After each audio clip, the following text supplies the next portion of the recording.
A medical condition which is thought to affect around 1 in 3,000 women. It means that she has 2 vaginas. But Hazel's condition is even more complicated, making her 1 in a million. She's here to explain, along with Dr. Dawn Harper. And we read through this morning going, no, no, I mean, it is extraordinary. But for you, growing up, when you were little, you didn't spot it, and neither did your mum.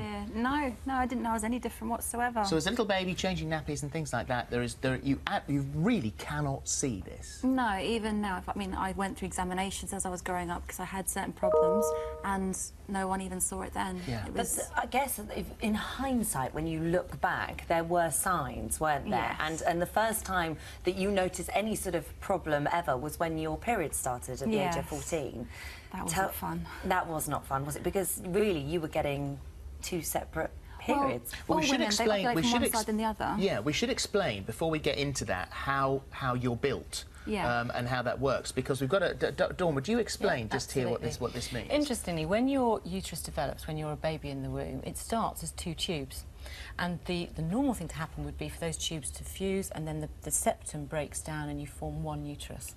What's happened with Hazel is that septum never broke down, and the 2 tubes have made 2 separate uteruses and 2 vaginas and 2 cervixes, which obviously has huge implications for you in terms of things like smear tests and so on. Yeah.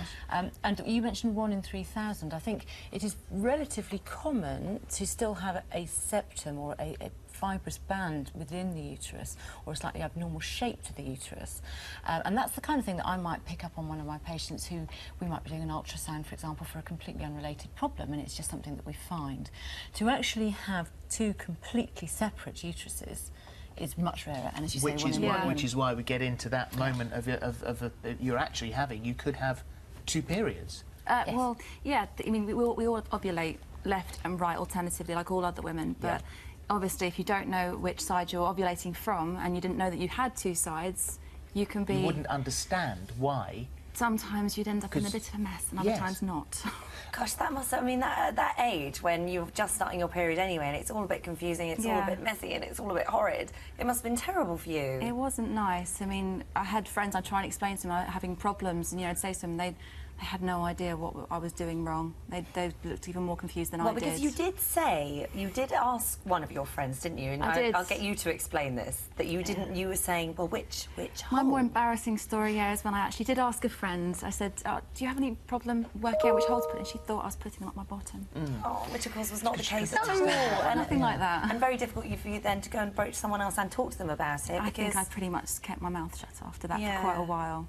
So, at what stage did you become alerted to this? Because you hadn't noticed. You had a look occasionally. You checked yourself. You went to the doctor because of your heavy periods. I was 18 before I found out.